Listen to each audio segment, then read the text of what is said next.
Hello, my name is Frank from Arm, and you're watching Toasted. Welcome to Lowlands. Thank you. You were late, right? Yeah, had some issues with the flights. Yeah. But do you encounter that a lot, actually? Yeah, maybe that happened 2 weeks ago again with the Paris flight, so I'm quite used to it now. Yeah, I stay relaxed because you cannot. If you freak out, it doesn't help. We talk a lot with DJs, and actually you hear a lot of complaints about traveling. And we took a DJ friend of ours through the security here, and we had to unpack everything, and he could just walk on. And then he said, like, now you have a little idea of how it is to travel internationally being a DJ. You know, the thing is, I always say that you're gonna get paid for traveling actually, because the party should be fun, shouldn't it be? It should be. So traveling is the annoying part of this job, but still, I'm getting used to it, and after a while, yeah, it's okay. Hey, I've got scribbled all stuff on this paper. The first thing you saw was like aim or am. How do you pronounce it actually? What's it correct? It's French, right?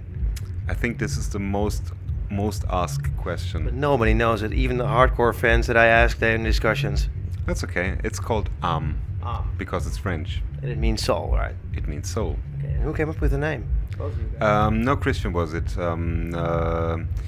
When we started doing this project, he just went through a French dictionary, I think, and he saw this word and he thought like, yeah, soul, quite nice. Yeah. Plus, it has so many little things that it's good for. It's small, so you can write it big on posters. It's got an A at the beginning, so you can write it at the beginning of posters and all this stuff. So it's quite handy. It is a very good name, I think. Hey, you guys do a lot with different languages, Japanese, and why is that?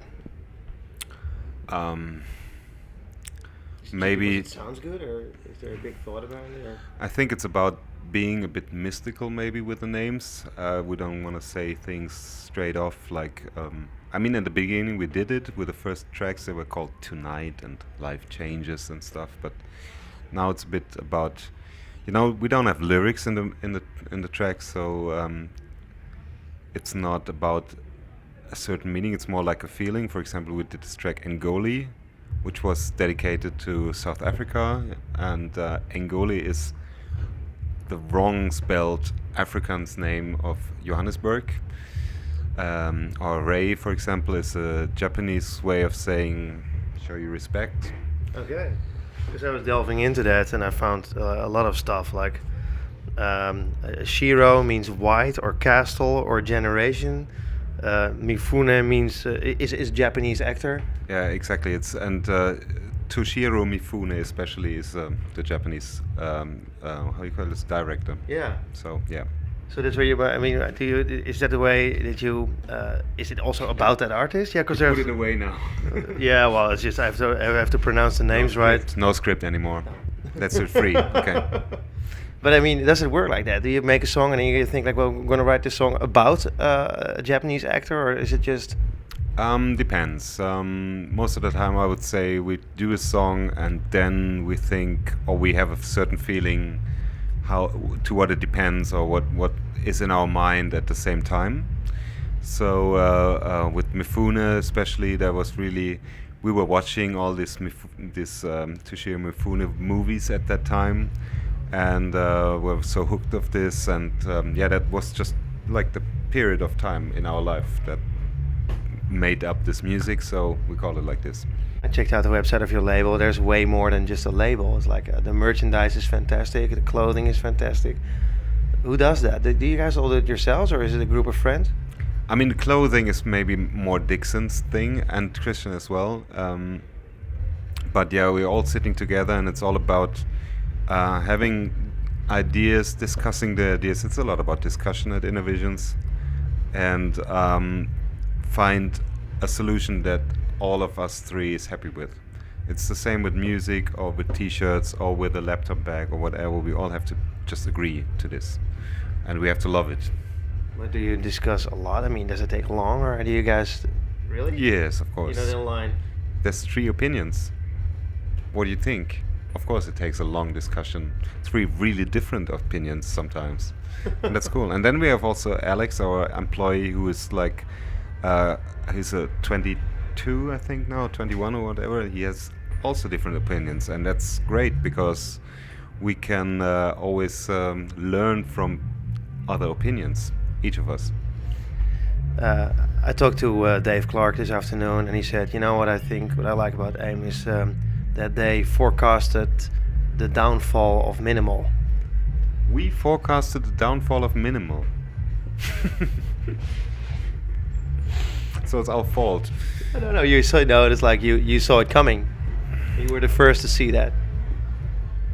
You know, I think whatever you're talking about music. I just had this discussion with a driver in London yesterday. That when we started doing music together, especially with Dixon and Hendrik, there was like this big sign about us on top of us, like the Deep House Revival. It's in Berlin. It's these four guys. Blah blah blah.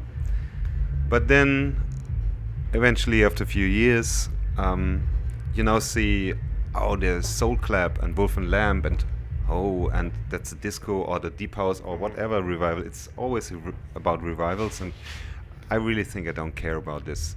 I don't care if I am the one who is a blueprint for other people or whatever, because I also had blueprints, and let's just do music, and if it's good music it will reach the people. If it's not good music, not. You are here alone now. You're playing alone. You used to be a duo, right? Is this like? No, we are. That's maybe the biggest misunderstanding about us. We are a duo when we produce music, but we rarely play together as DJs. Or I don't know. It just came up because promoters.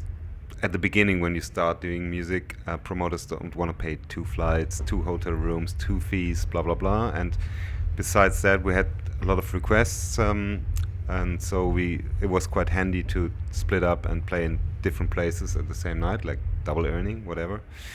And nowadays, I thought it's quite easy now to understand that Christian is the DJ, I'm the live act. But still, of course, we are 2 on a picture always, and we are labeling under the same name. But yeah, that's how it is. I'm the live act. He's the DJ. Do you make music yourself as well, just a solo artist? Do you work on that, or do you think about that? No, not yet. I mean, since Christian's got a father, he has not so much time for making music together. So. I start, since I'm in Berlin as well, I get a lot more time to make music, and I do now different projects. I work a lot with Henrik together. I just start working with Marcel Detman, which is quite interesting because he's like in a different area of the music in a way, but somehow we've like it to work together. We work together for a ballet, which will happen next year in Berghain. Maybe I should not say this yet, but whatever. And I'd like to experience different things, to come back and work with Christian again, because he's really a special partner for me. Work-wise, it's always a fight as well. It's discussions, and we also have, in this case, we have to like the music both. But I'm also, of course I tried to do some solo things, but we'll see. It's just you just go with the flow. It's just exercising at the moment, trying things, trying music, and if I think it's something for Christian, I'm gonna send it to him or show it to him, and then we work on it. Because you have these discussions like some bands or some DJs or some producers you see live. For instance, Chemical Brothers are renowned. Like a lot of people go like, I saw the Chemical Brothers a couple of years ago, and actually it was just like they played the CD. That's not my approach. I really want to play different versions, and that's what I do, actually. But it must be difficult to change your production, right? Because you make a production in the studio, you take it live, and then you change it around. I think one of the important things about our productions is that we have certain elements like melodies or chords that are recognizable. If you play it in that or this sound, doesn't matter. And it's more about the music, and I try to make, not the sound, not to replicate the sounds, but the music, and I try to play music. I checked out your Facebook. One of the few things you guys like is Trouw in Amsterdam. Of course we do. It's one of the fucking best clubs in the world. You really think so? Yeah, we really like it. I mean, it's of course because we have a very good reputation there, and people, when we do a party there, it's always super crowded. And at least once evening there, I'm like standing in the booth and doing a 360 turnaround and just like, wow. Because I really love this, that the people are dancing all around you and all these people. And of course, the people running the club are super nice. They're so good friends. After 11, I mean, we know them for quite a while now. And yeah, it's just always like coming home if we play there. It's really nice. A lot of people from Amsterdam also go to Berlin to party, to Berghain, for instance. And I went there myself, and I was amazed to see that the party starts at Wednesday night and ends at Tuesday morning. It's like some parties just go on forever and ever and ever. They do, yeah. I mean, Wednesday night, that must have been a special day, whatever. Usually it starts maybe Friday or Saturday and goes on till Monday morning and maybe Tuesday, but that's rare. But however, you basically can party whenever you want in Berlin.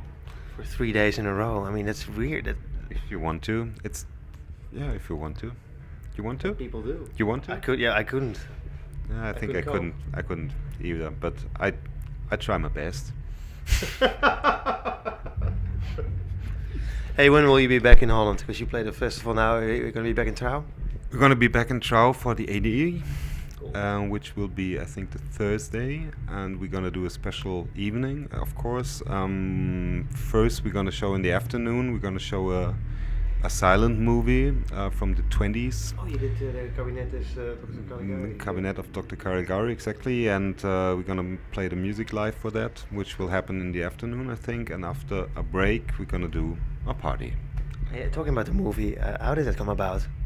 There was an invitation last year. We got an invitation from the Time Warp, who do this like each year. The week before Time Warp in Mannheim, they do special events and electronic music. And one is always a silent movie. I mean, we were the 5th in a row now, I think. And they just asked us to do this. And they gave us 3 movies to choose from. And after watching them, and even before that, I was quite sure that we want to do this movie because I seen it 3 times or so before. And I really love it. And it was like a really big approach to do something else with this, like you have this in mind, like classical music or piano music maybe for a silent movie, but electronic music. And it was a really nice thing to do this. We really loved it. Can people find it online yet? I mean, what did it become? Spooky or? I hope so, because the movie is spooky. Yeah. It should be spooky. But to be honest, if you ever seen a silent movie without any music, this is quite hard. So you need really to work to make a mood, to create a mood. And that was a really big approach. But for us, we really liked it. We really liked it. So now we can see it at ADE. You can, yes. Okay. Hey, thanks so much for your time, and I hope you have a good show. Thank you.